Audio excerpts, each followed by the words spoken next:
the system.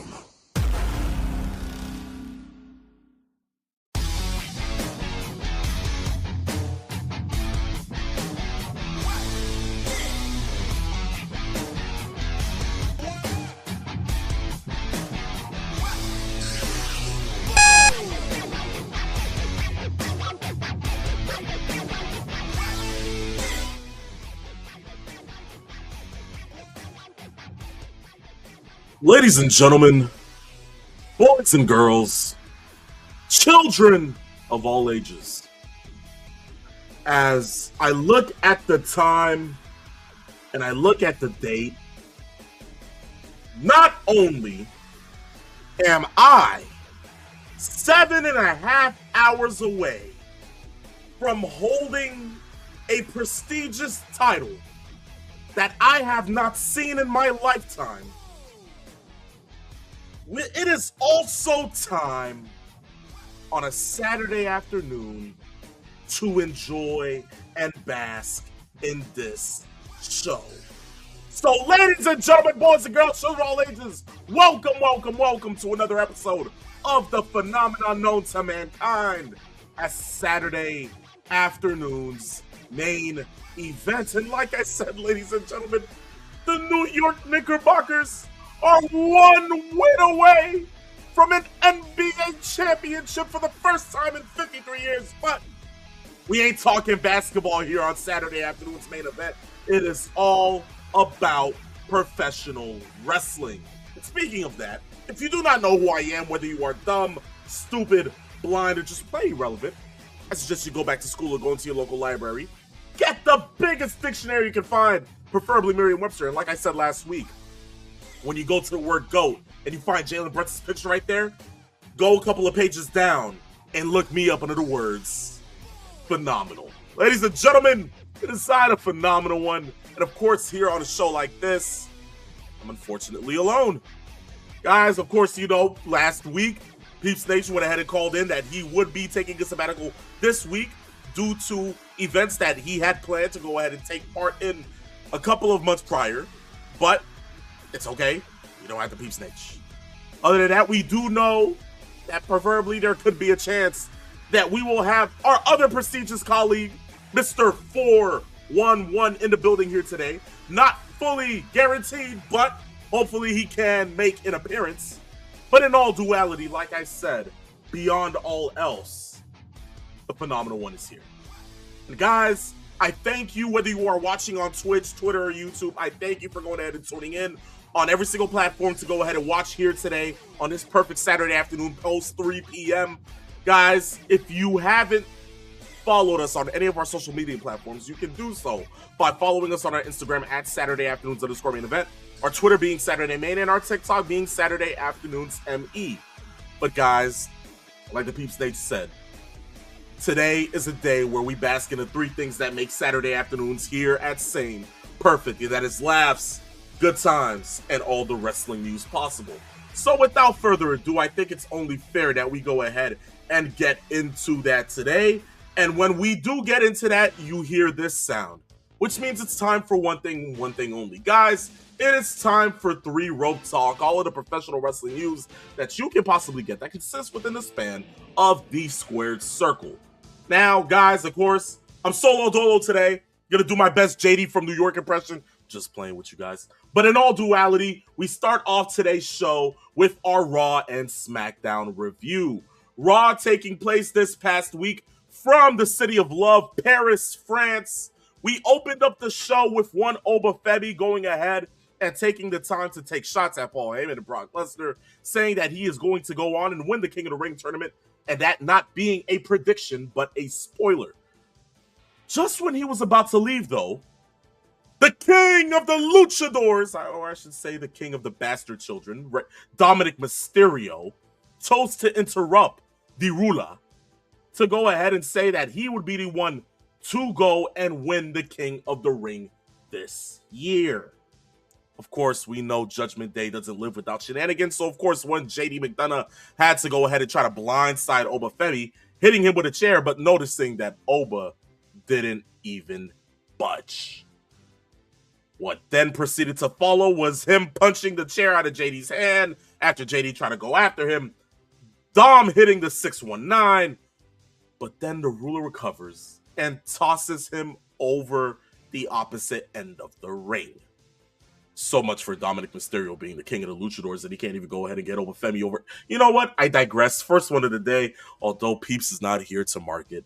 What a show it's going to be today. But all in all, what a promo to go ahead and make Oba look strong, even though I still feel that leading into this semifinal match against Dominic Mysterio, Oba will still lose due to the fact that I think that Brock is going to make an appearance and cost him the match, furthering Dominic Mysterio moving on to the King of the Ring final.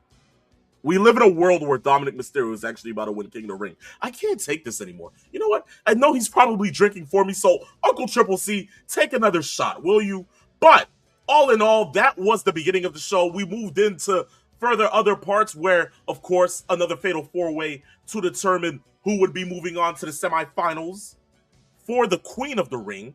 That turned out to be one Liv Morgan. So it seems like Judgment Day's plan is following all along well. With Liv Morgan and Dominic Mysterio both in the semifinals, it might just be time that Liv Morgan becomes Queen of the Ring, although I still feel that there is no reason why Liv should be in this situation due to the fact that she is Women's World Champion and hasn't defended the title since WrestleMania. Does anybody else find a problem with that? Or is it just me? I seem to think that WWE's booking is preferably around the sense of Liv taking everything that there is in the company, but not having her defend nothing. Well, hopefully, in due time, maybe Roxanne Perez does turn on Liv Morgan, causing her to lose the semifinal. Because there's no way in hell I see both people out of the Judgment Day winning King and Queen of the Ring. But in all duality, Sol Ruka defended her title against Lyra Valkyria, in which Ruka went ahead and hit a snow statue to win. Of course, another showing for Sol Ruka. It wasn't a bad showing, but I just felt like the match was subpar. All in all, it seems like we're going to go ahead and have a feud with these two that's going to stretch a couple of weeks, maybe months. We'll see where they want to go within the direction of Sol Ruka having the Women's Intercontinental Championship, but all in all, that will be determined in due time. But as of that, LA Knight seemingly wanted the crown. He wanted to go ahead and get himself the chance to win the King of the Ring. Of course, what followed on SmackDown wasn't of sorts, but we still got to go ahead and see him cut a promo in which he felt as if he should have had it. It kind of felt like a work shoot, to be honest, because he was saying a lot of real things about not being the chosen one, somewhat seemingly taking shots at WWE Creative. You know, I like these work shoots, although if you're going to pull them, why not allow the man to be the chosen one for once? But then again, are they ever going to go ahead and book LA Knight into a position where he is going to be world title material? I think that's the thing of passe times. They're not going to go ahead and pull this. They're not going to choose to go ahead and make this different. They're going to continue on with this the way that they've moved along with this for the last 3 years. LA Knight seemingly being put in a position, getting taken out, being off TV for a while, just to be put in mid-card positions. They're not following through with this, ladies and gentlemen. But all in all, I digress. Second one of the day. Within that, just to move forward to the final match of the night, the men's other fatal four-way for the King of the Ring match, Javon Evans, Seth Rollins, and Tala Tonga and Ricky Saints went ahead and put out a showing that I genuinely enjoyed from start to finish. And guys, Braun Breaker goes ahead and cost Seth Rollins the match due to interference, which then left Javon Evans to hit his cutter from the top rope onto Ricky Saints to win the match. I love that, but although I know that there's not going to be a chance in hell that they're going to go ahead and give Javon Evans the King of the Ring yet, but for what we have seen from Javon since he's moved up to the main roster has been nothing short of magical. I love the run that he's currently on. I love the matches that he's putting on. Certainly, in the next couple of months, maybe Money in the Bank, we can go ahead and see this guy making sure he's put in a main event position because he is just that damn good in ring. Promo work may need some help here and there, but I still feel like he has what the WWE needs to be that talent that they can push within the next generation. But all in all, that is the Raw review. Let's go ahead and move over to SmackDown, in which, guys, it wasn't as bad. But of course, SmackDowns always need help when it comes down to having a 3-hour time limit. But then again, it is what it is. But here's the thing, right? To start off Friday Night SmackDown, we had the Queen of the Ring match between Charlotte, Lyra Valkyria, Sol Ruka, and Jade Cargill. Guys, here's the thing. Here's the thing.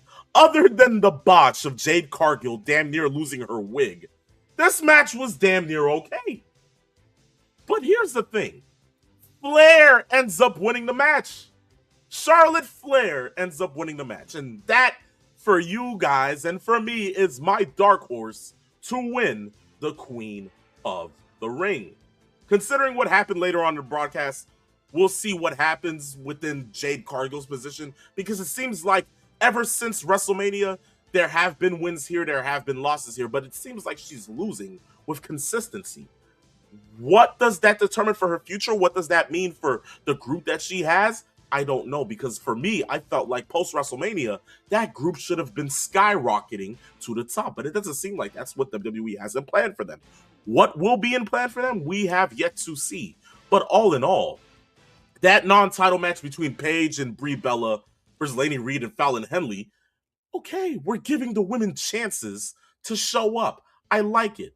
Having it being a non-title match, can we do an open challenge here and there? Maybe having the women's title being defended on SmackDown would be good for the brand. Maybe good to have eyeballs, being that, okay, this is Paige and Brie Bella, women's tag team champions. But again, those are not the plans.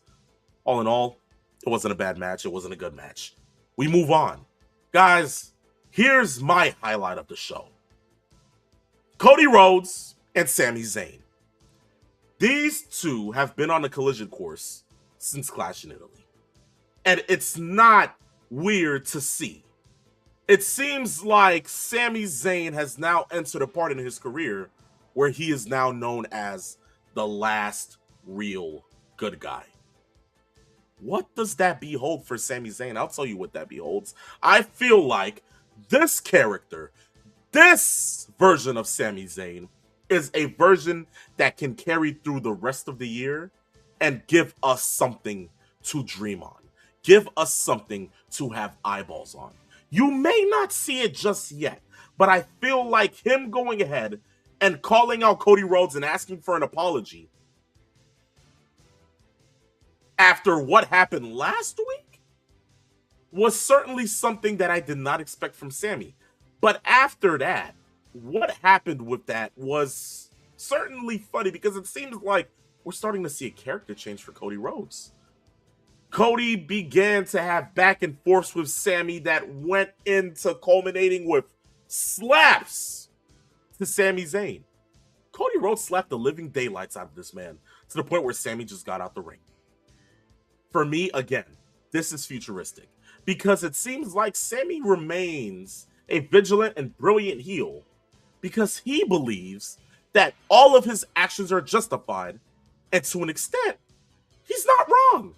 It feels like a Drew McIntyre-esque character, but just coming from Sami Zayn. It's not a problem. It's a beautiful dynamic when you think about it.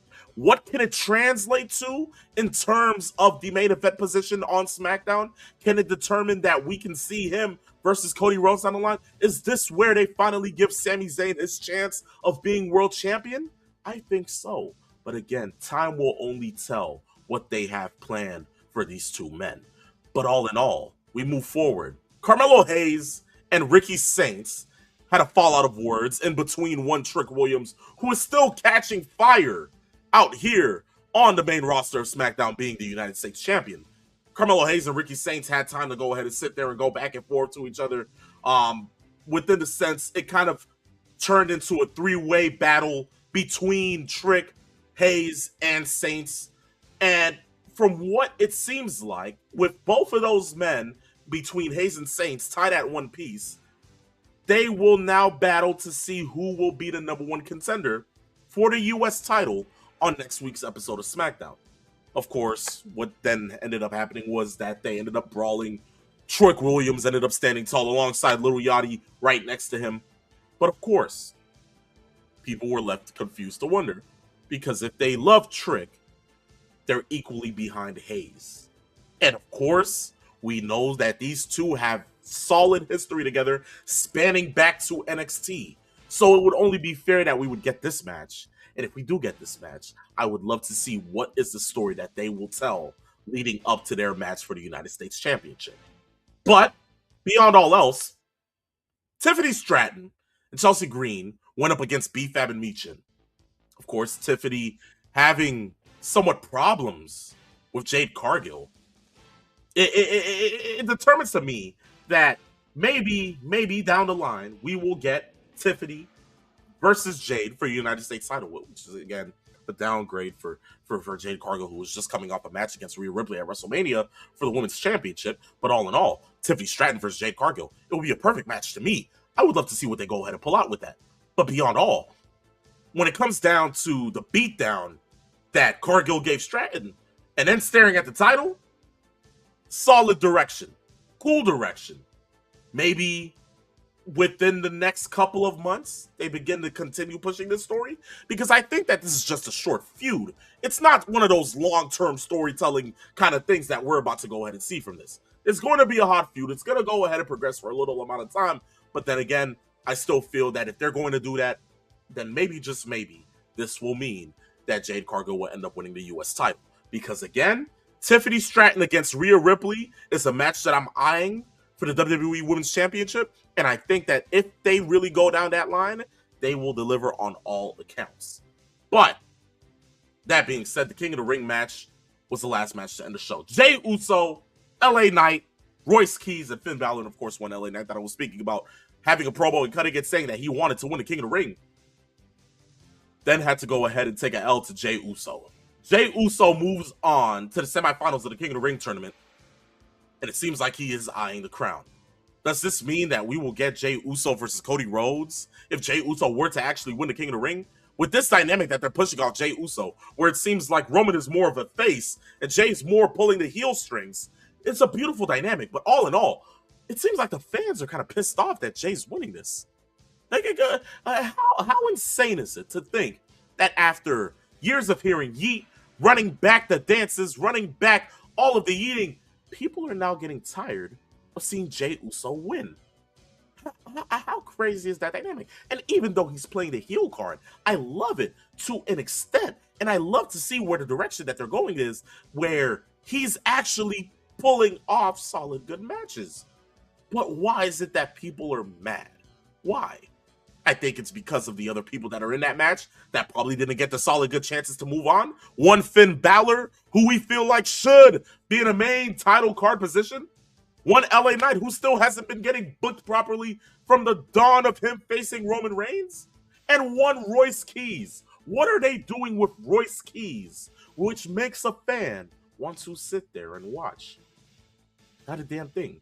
So, of course, with all those other three men being in this match and having Jey Uso come out on top, I see why there's disdain. I see why there's hatred. I see why people tend to want to turn off their televisions, because they want to see someone else get pushed. And lo and behold, we're not getting it. But, again, in due time, we can only see what the WWE plans to go ahead and do with these gentlemen. But that marks the end of our SmackDown review, and that marks the end of that. We now move on to the next piece of news here for 3 Rope Talk, and that is CM Punk. We haven't seen CM Punk since the Raw after WrestleMania. Of course, people have then seen that there are videos of him working out in different gyms, being yoked as ever, seemingly probably being on TRT. Other people saying steroids, which I would not want to go ahead and hear about that. I digress. We haven't heard about steroid use since 2007. To think that this is possibly going to go ahead and be a case again, I don't want to hear about this. But beyond all, we have news. We can most likely get a CM Punk return within the next couple of weeks. Seemingly him being a part of the SmackDown roster. And not just that, He is also getting new merch coming out soon. New things are being put in place for CM Punk to make his long-awaited return since the Raw after WrestleMania. What will it entail for CM Punk? We have yet to see. I think that this is just going to be in around the time that we get Punk being put into the Money in the Bank ladder match, or maybe to kickstart a feud with Cody Rhodes. But it would only be fair if CM Punk actually does the so-called unthinkable and turns heel. I think that's what they always do when it comes down to the Cody Rhodes dynamic. You always need somebody to be the heel to Cody Rhodes' babyface. But the only question is that if that is the case, if that is the plan that is put in motion, will people actually cheer against Punk? Considering where Cody's at currently with holding the WWE Championship, will people actually cheer against CM Punk? I don't think so. I genuinely do not feel that that will be the case. If people are already considering that Sami Zayn has a case in point and everything that he's currently saying now and everything that he has going up against Cody Rhodes, why would the people want to cheer against CM Punk? CM Punk, at the highlight of his career, just went ahead and put on a fabulous showing and a fabulous story with Roman Reigns, giving what he was given by WWE Creative. Still put on a banger WrestleMania match, still put on a banger story, and told the story well. Now, considering that he's always said to Cody that he will stab him in the front instead of stabbing him in the back, maybe this is where we have yet to show it. Maybe come SummerSlam, this is the story going in, although I refuse to think that. We still have time to let this story brew. I still think maybe come next year's WrestleMania, that story will be told. But as for now, let it simmer. Let it be put on ice. We will get there when we will get there. But, guys, great news, because we will see the voice of the voiceless and the Second City Saint returning to WWE television sooner rather than later. But as we move from there, we move to the world of TNA, which hasn't been spoken about a lot. But speaking of returns, we might be seeing an individual show up at TNA Slammiversary who hasn't been shown in the company since 2011. A young phenomenal one at that time was only 8.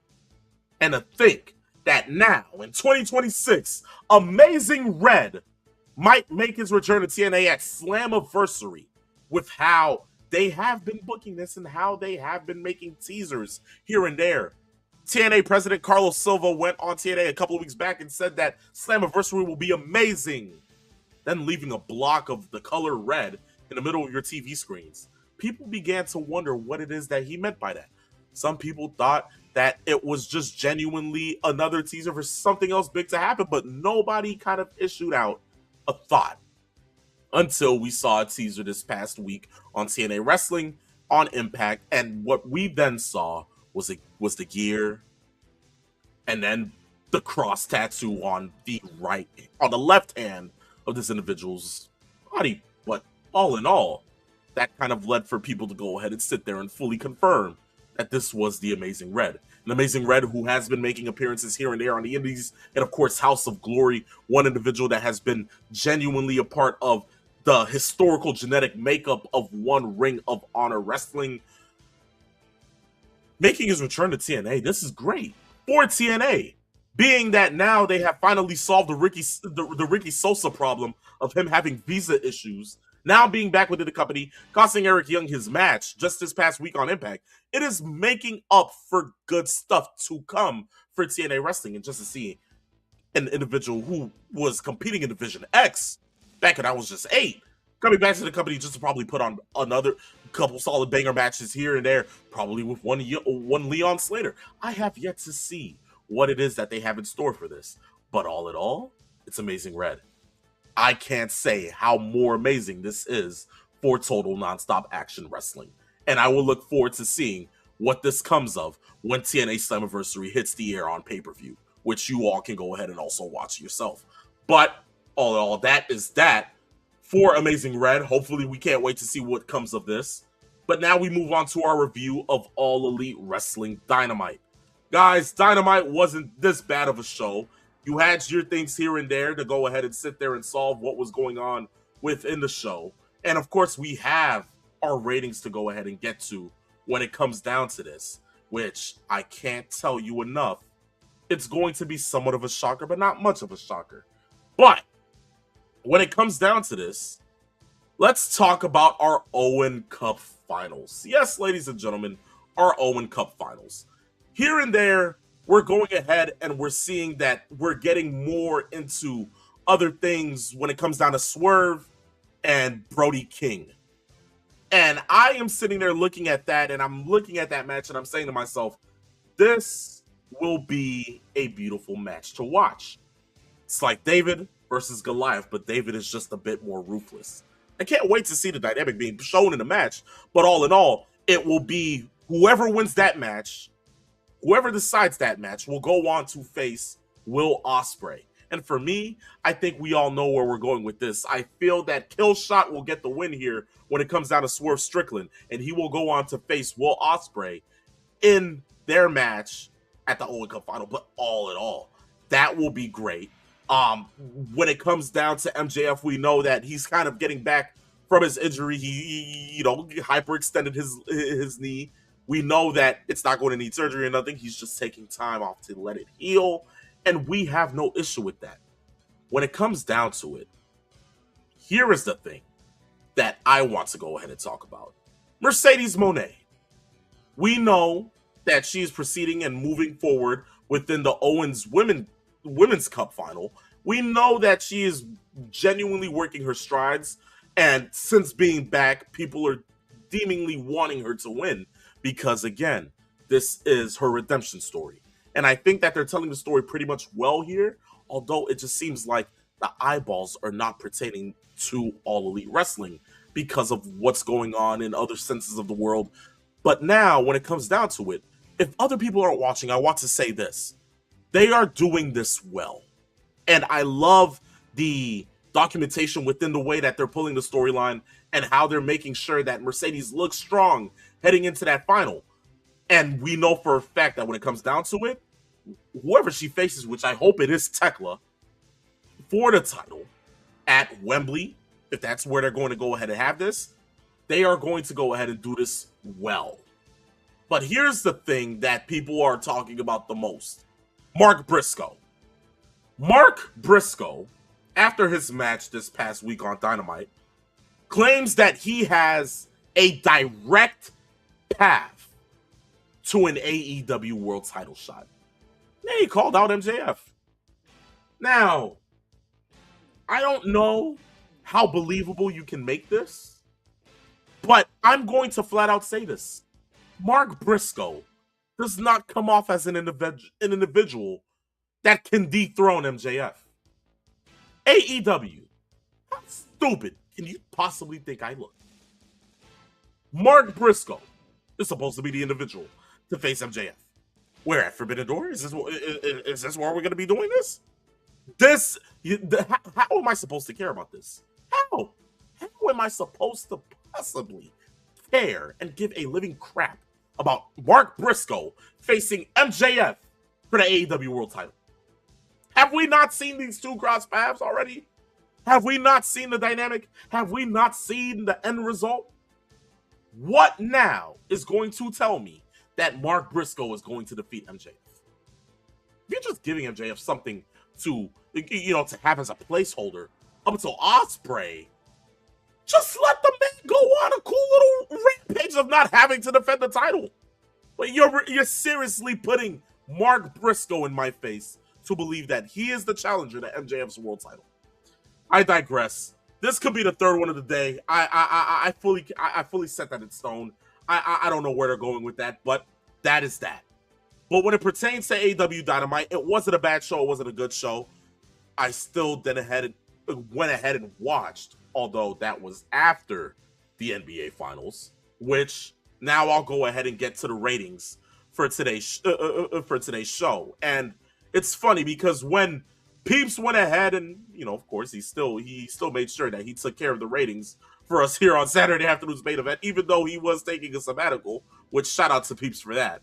But when it came down to it, he went ahead and gave us the ratings to where AEW lost.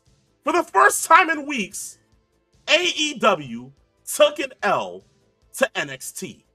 And it wasn't a bad L. They only lost by about 14,000. And again, viewership being this low, you can't be mad at it. It wasn't bad. But when you look at it, they only lost by 14,000 from what it was a 548,000 viewership for NXT to AEW's 532K. And the demographics, genuinely, a 0.9 for NXT and a 0.8 for AEW. Guys, look at it this way. When it pertains to television, it's dying. NXT, again, that's over-the-air television, and for something that wasn't happening on Tuesday, which the NBA Finals took place Monday and Wednesday, specifically, cable, they only pulled in about less. Even though the finals were still on, people still chose to watch. NXT is on over-the-air television. It's not cable. To think that they still won this is remarkable, considering that what did they pull weeks prior? You know what I'm saying? This isn't remarkable, but it's still a good win for NXT. But I still expect the ratings to go back to what it was the week prior. It's going to go back to normal next week. I see AEW going ahead and pulling in a win next week, presumably if the finals end tonight. Definitely NXT still needs time to go ahead and get better. I don't see it changing yet for the betterment of the next half a year. We need time to build. AEW is still on the marker for going ahead and having a successful run throughout the next couple of months leading into All In Wembley and so on and so forth. So it is still going to be something to monitor. It's still a beautiful thing to see, although we are going to go ahead and continue monitoring this for weeks to come. Now, beyond all of that, guys, that marks the end of the ratings, and that marks the end of the first half of the game. Of course, guys, 3-Year-Old Talk is done with. We are now going to go ahead and move into our question of the week. And funny enough, I'm looking at this. We're 32 minutes in. This show's been going by pretty quickly with me rambling on as if I'm JD from New York. But jokes aside, guys, of course, like I said, question of the week taking place now. If you feel as if you have a question and you want to be able to go ahead and send it to us here on Saturday Afternoon's Main Event, all you got to do is one thing and one thing only. DM us on our Instagram at Saturday Afternoons_Main Event. Send in a question.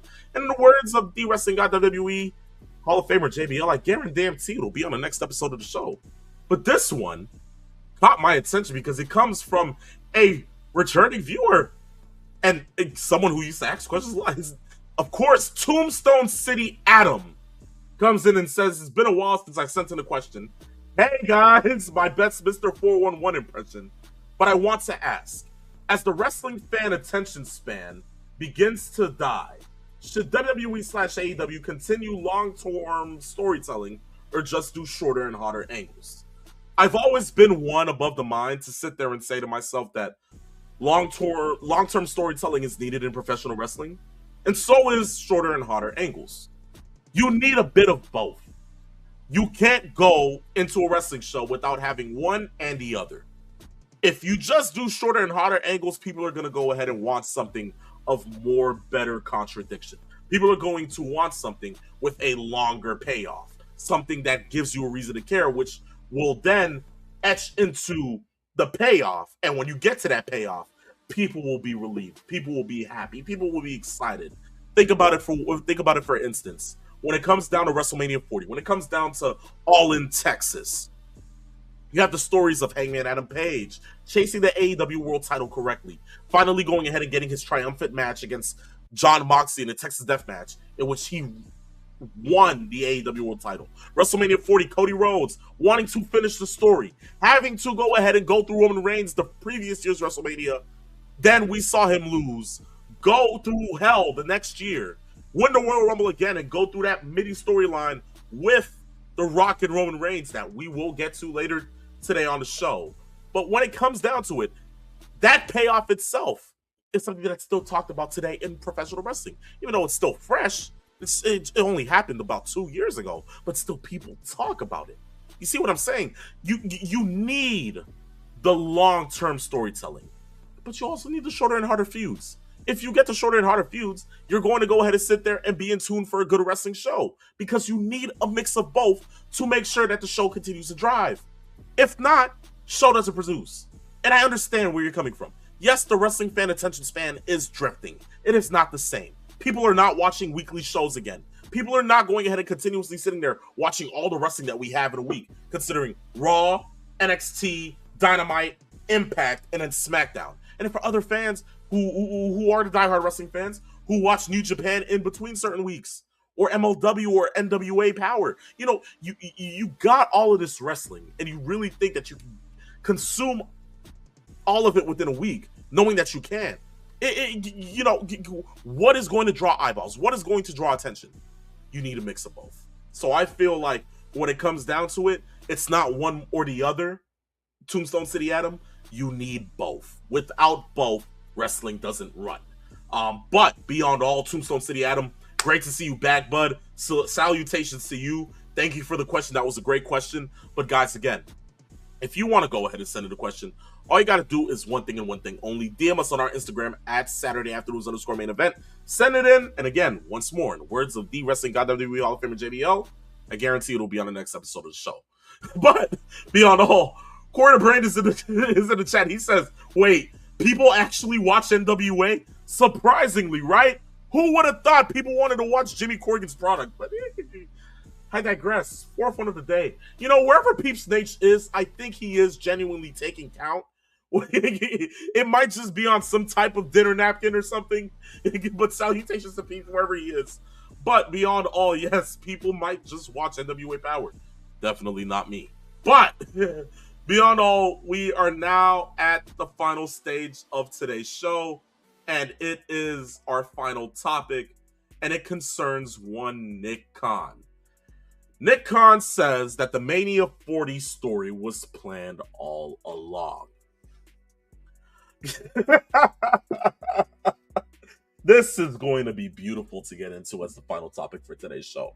So, after last week's show ended, and, we sent Peeps off on a sabbatical, I sat there and I got word that Nick Khan went on to the Sports Business Journal and was conducted an interview where he sat there and was talking to individuals about how he seems to gravitate towards what the fans want, and if he's sitting there and genuinely listening to fans' outbreaks over some of the ways that storytelling and booking isn't contradicting the things that are good for the fans of professional wrestling or the fans of WWE in general.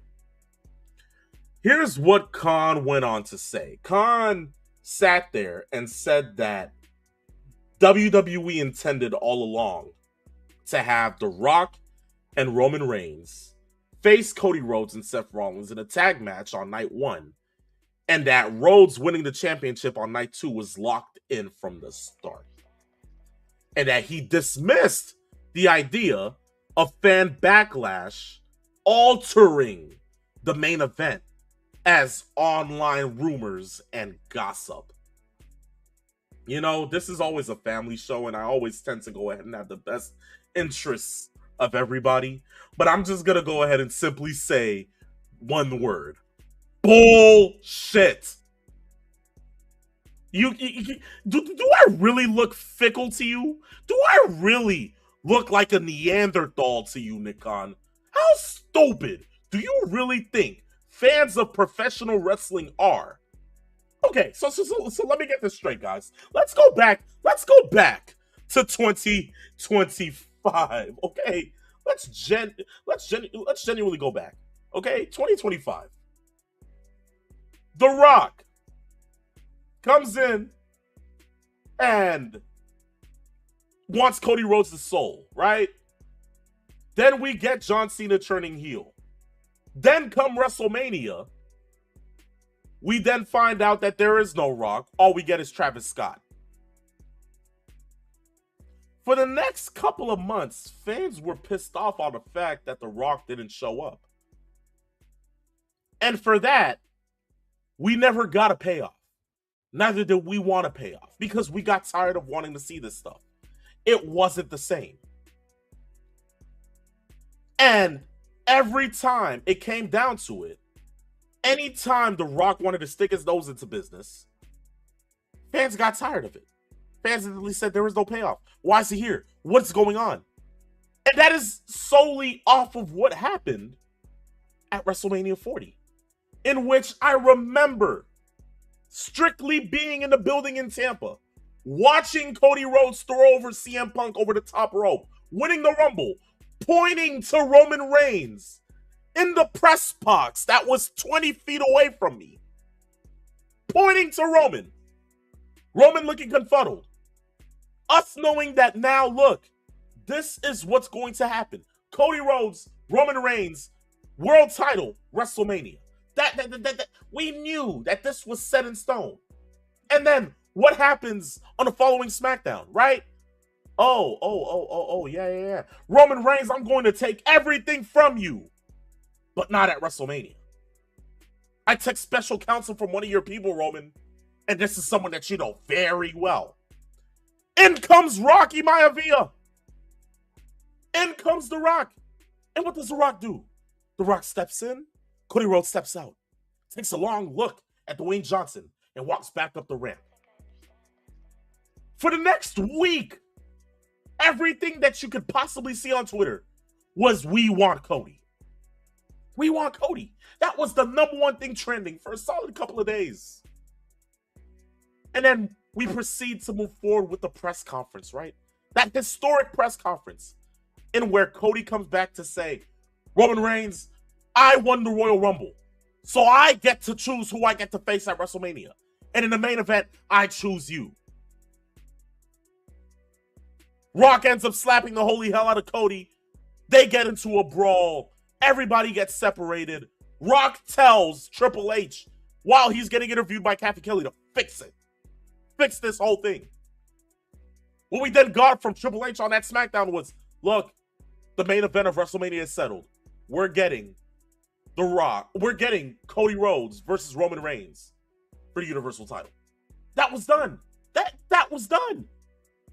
But it was because of fans' backlash that we got there.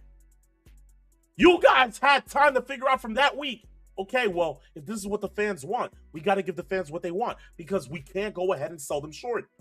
Okay, well, how do we still get Rock into WrestleMania? How do we still do that? You guys came up with that within a week. But don't tell me that this was the plan all along. That's genuinely acting as if you really think your fans are dumb. We're not blind to this.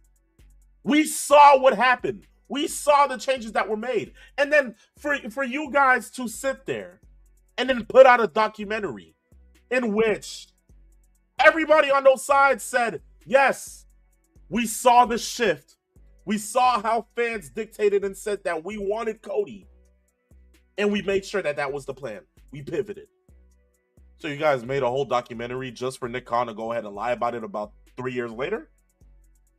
Look at the stupidity coming from a WWE president, an executive, to go ahead and go on a nationwide spectrum and say, oh yeah, we planned this all along. Oh, the fans have no dictation. Oh, we just love to go ahead and stir. Oh, we planned this from the start, and we knew it was going to go ahead and... That's what he's saying. We knew that the fans were going to have backlash over us bringing in The Rock, and we knew that they were going to want to see Cody get back into his place to face Roman Reigns. So we had to play them. BS. And I hate that that's coming from Nick Khan, because the fact of the matter is, for that to get spewed out of his mouth, knowing that, look, we the fans have an outright sense of seeing change constantly when we put our heads together. Daniel Bryan getting put into the main event of WrestleMania 30. R-Truth getting brought back to the company after WWE didn't want to renew his contract. So again, fan backlash is just gossip and rumors. it has no power, we're the ones that bring in revenue to the company. We're the ones that pay for your tickets. We're the ones that buy your merch. We're the ones that settle the score. When it comes down to you guys going out and putting out stupid booking, you have yet to tell me, though, that in all duality, you guys stir us?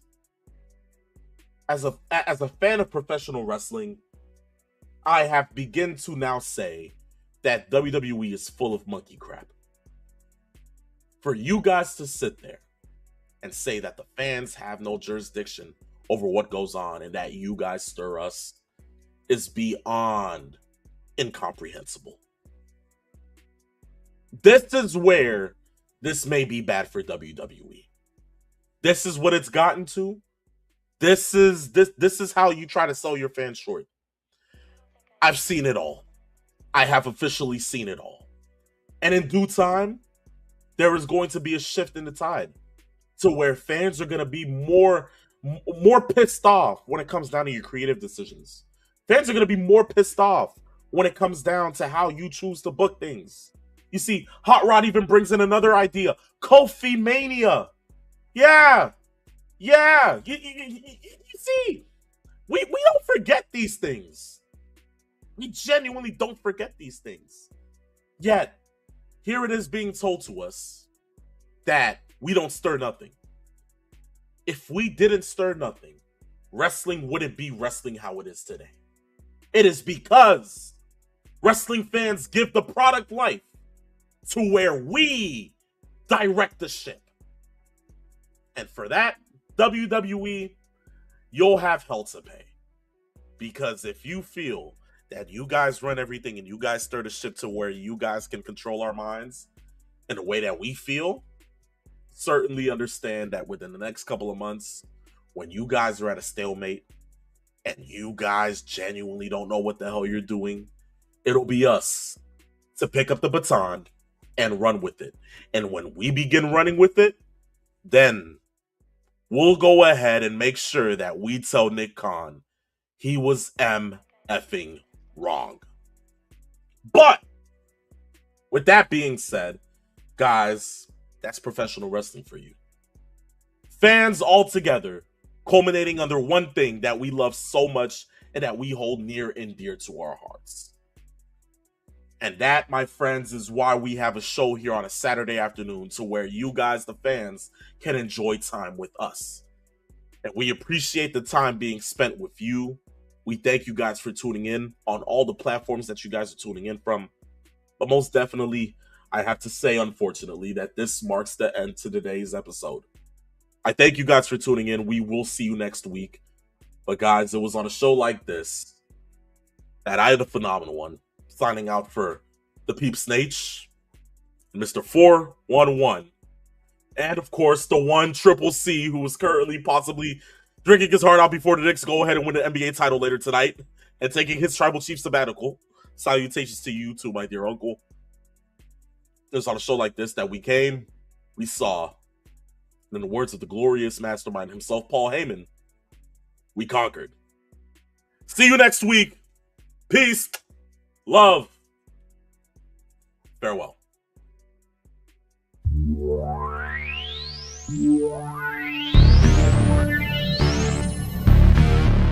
Extreme.